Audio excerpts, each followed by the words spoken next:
So guys, पर्यावरण श्रृंखला के अंदर हम आगे बढ़ते हुए पर्यावरणीय समस्याओं के अंदर हम नेक्स्ट टॉपिक पर आज इस वीडियो में चर्चा करेंगे। नेक्स्ट टॉपिक जो हमारा है वो रहेगा ओजोन परत। ओजोन परत का जो है वो अपना मुख्य टॉपिक रहेगा कि किन किन मानवीय क्रियाकलापों से ओजोन परत का ह्रास हो रहा है और उसकी निरंतर मोटाई के अंदर कमी आ रही है। इस सारी परिस्थितियों का क्या कारण है और इसका मानव प्रजाति पर, जैविक समुदाय पर और पारिस्थितिकी तंत्र पर क्या प्रभाव पड़ता है, इस सभी पॉइंटों का हम आज के इस वीडियो में चर्चा करेंगे। तो सो फ्रेंड्स, इसमें आगे बढ़ने से पहले सबसे पहले हम ओजोन परत के बारे में बात करते हैं। तो ओजोन परत लगभग जमीन से ऊपर की तरफ जब अपन जाते हैं तो 15 किलोमीटर की ऊंचाई पर ओजोन परत आती। वायुमंडल के अंदर क्षौम मंडल आता है, क्षौम मंडल के बाद समताप मंडल आता है और समताप मंडल के ऊपर की जो लेयर होती है वो ओजोन लेयर कहलाती है। ओजोन लेयर की पृथ्वी तल से ऊंचाई 15 से 20 किलोमीटर की होती है तथा ओजोन लेयर की कुल जो मोटाई लगभग 300 डॉप्सन या 3 मिलीमीटर मानी जाती है। ओजोन परत को पृथ्वी का सुरक्षा कवच भी कहा जाता है। पृथ्वी का सुरक्षा कवच या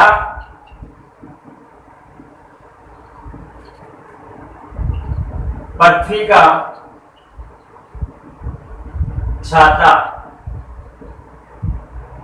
दोनों ही उपनामों से इसे जाना जाता है, क्योंकि ओजोन परत एक ऐसी परत है जो सूर्य से निष्कासित होने वाली पराबैंगनी किरणों को अवशोषित कर लेती है। क्योंकि ये पराबैंगनी किरणें अत्यंत हानिकारक होती है और अगर ये पराबैंगनी किरणें पृथ्वी पर पहुंचती है तो पूर्ण रूप से ये मानव समुदाय को, जैविक समुदाय को और पारिस्थितिकी तंत्र को प्रभावित करती है और उनके लिए ये घातक होती है। इसलिए ओजोन परत सूर्य से आने वाली उन सभी किरणों को अवशोषित कर लेता है और उन्हें पृथ्वी तक पहुंचने से बचाता है। इसीलिए इसे पृथ्वी का सुरक्षा कवच या पृथ्वी का छाता उपनाम से भी जाना जाता है। नेक्स्ट हम आगे बढ़ते हैं। अब हम यहाँ देखते हैं ओजोन परत अपक्षय क्या होता है, ओजोन अपक्षय के क्या कारण हैं और किन कारणों से लगातार यह अपक्षय होती आ रही है। तो ओजोन परत अपक्षय का मतलब ये हुआ कि कुछ ऐसे कारण होते हैं जिससे ओजोन परत की जो सघनता है वो सघनता धीरे धीरे कम हो रही है और कुछ स्थानों पर इतनी ज्यादा सघनता कम हो गई है कि उसमें छोटे छोटे छिद्र दिखाई दे रहे हैं। तो उसे हम कहते हैं ओजोन परत अपक्षय। ओजोन परत के लिए उत्तरदायी प्रमुख गैसों में सबसे पहले जो गैस आती है वो है CFC गैस। CFC का मतलब क्लोरोफ्लोरोकार्बन। क्लोरोफ्लोरोकार्बन एक ऐसी गैस है जो कि आपस के अंदर रासायनिक क्रिया करती है जिसे हम बोलते हैं प्रकाश रासायनिक अभिक्रिया। प्रकाश रासायनिक अभिक्रियाओं के द्वारा ये ओजोन परत के साथ क्रिया करके उसकी सघनता को तेजी से कम कर रही है। इसके अंदर सबसे पहले हम ये देखते हैं कि किन कारणों के कारण CFC का उत्सर्जन होता है, जिसके कारण ओजोन परत का लगातार तेजी से ह्रास हो रहा है। तो सबसे पहले CFC का जो उत्सर्जन का मुख्य कारण है वो है प्रशीतकों का बढ़ता हुआ उपयोग। आज का जो मानव है वो भौतिक सुख सुविधावादी है। वो अपने सुख सुविधाओं के लिए फ्रिज का इस्तेमाल करता है, कोल्ड स्टोरेज का इस्तेमाल कर रहा है, AC का इस्तेमाल कर रहा है। तो इन सभी सोर्स से निकलने वाली जो गैस है वो गैस CFC होती है और ये CFC ऊपर धीरे धीरे उठती है और ओजोन परत के साथ रासायनिक क्रिया करती है और उस रासायनिक क्रिया के कारण उसकी सघनता में कमी आ रही है। इसका उत्सर्जन का प्रमुख सोर्स दूसरा जो होता है वो पॉलीथीन या प्लास्टिक है। पॉलीथीन और प्लास्टिक दोनों ही ऐसे पदार्थ हैं जो कि कल कारखानों में जब इनको जलाया जाता है या वायुमंडल में इनको खुला जलाया जाता है तो इनके जलाने से या गलाने से भी CFC का उत्सर्जन होता है। उसके साथ तीसरा जो कारण है अग्निशामक स्प्रे। अग्निशामक स्प्रे भी CFC का उत्सर्जन करता है। उसके साथ साथ मुख्य रूप से सौंदर्य प्रसाधन जो सामग्रियां होती है वो सौंदर्य प्रसाधन सामग्रियों का मानव जैसे जैसे निरंतर उपयोग करता है तो उन सौंदर्य प्रसाधन सामग्रियों से भी CFC गैस का निर्माण होता है और यही मुख्य कारण होते हैं जो CFC गैस को बढ़ावा देते हैं, क्लोरोफ्लोरोकार्बन गैस को बढ़ावा देते हैं। और ये क्लोरोफ्लोरोकार्बन गैस ओजोन परत तक पहुंचती है और वहां पर प्रकाशिक रासायनिक अभिक्रियाओं के द्वारा क्रिया करके ओजोन की सघनता को कम कर रही है।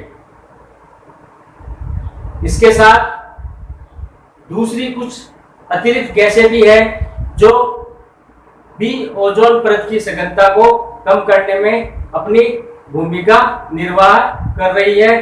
तो नेक्स्ट हम आगे बढ़ते हैं। कुछ ऐसी कौन कौन सी दूसरी अतिरिक्त गैसें हैं जो ओजोन परत को ह्रास कर रही है। ओजोन परत के ह्रास के अंदर दूसरी कुछ गैसें भी है जो निरंतर उसका ह्रास कर रही है। उसके अंदर CCl4 तथा मिथाइल क्लोरोफॉर्म मुख्य रूप से आती है। इसके साथ CCl4 और मिथाइल क्लोरोफॉर्म के साथ साथ CFC के अंदर ही फ्रियोन 11 और फ्रियोन 12 भी गैसें आती है, जिसकी खोज हाल ही में 1930 में अमेरिकन वैज्ञानिक थॉमस मिडगले जूनियर ने की थी। थॉमस मिडगले जूनियर ने फ्रियोन 11-12 की खोज करके उन्होंने भी यह सिद्ध किया था कि ये गैसें CFC का ही प्रमुख सोर्स है और ये ओजोन परत ह्रास के अंदर अपनी भूमिका निभाती है। अभी तक ओजोन लेयर के अंदर सबसे बड़ा जो छिद्र पाया गया वो है दक्षिण ध्रुव में अंटार्कटिक का क्षेत्र के ऊपर। आज तक का सबसे बड़ा क्षेत्र जो है उस क्षेत्र के ऊपर ये बड़ा होल पाया गया है। और इसके साथ साथ ओजोन गैस का निर्माण अगर हम देखें तो ओजोन गैस ऑक्सीजन के 3 नवजात अणुओं के साथ क्रिया करके O3 बनाती है, जिसे हम ओजोन गैस कहते हैं। ये ओजोन गैस हल्के नीले रंग की तीखी गंध युक्त गैस होती है। अगर इसकी सांद्रता के अंदर अपन बात करें तो ओजोन गैस सर्वाधिक मात्रा में जहां सांद्रण उसका अधिकतम होता है वो होता है उच्च अक्षांशों पर, यानी उच्च अक्षांशों पर ये अधिक मात्रा में सांद्रित होती है। और सबसे निम्नतम सांद्रण जो क्षेत्र पाया जाता है वो क्षेत्र है भूमध्य रेखा क्षेत्र। भूमध्य रेखा के ऊपर ओजोन गैस न्यूनतम सांद्रण के अंदर पाई जाती है।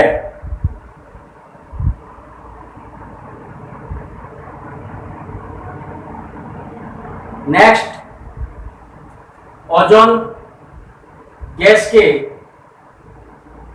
मानव जीवन पर पड़ने वाले प्रभावों के बारे में अगर हम बात में सबसे पहले हम प्रभाव देखते हैं जलवायु के ऊपर, ओजोन परत हाथ से जलवायु पे क्या प्रभाव पड़ेंगे। तो उसमें सबसे पहला जो मुख्य प्रभाव पड़ता है वो है भूतल के तापमान में वृद्धि होना। दूसरा जो प्रभाव है वो अम्ल वर्षा को प्रेरित करना। तीसरा जो प्रभाव है जलवायु के अंदर ध्रुव कोहरा, ये ध्रुव कोहरा भी तेजी से बढ़ता है। और उसके साथ आगे हम बढ़ते हैं पारिस्थितिकी पर ओजोन परत आज का जो प्रभाव है उसमें सबसे पहला प्रमुख प्रभाव आता है असंतुलन से जैविक समुदाय का अस्तित्व खतरे में आना।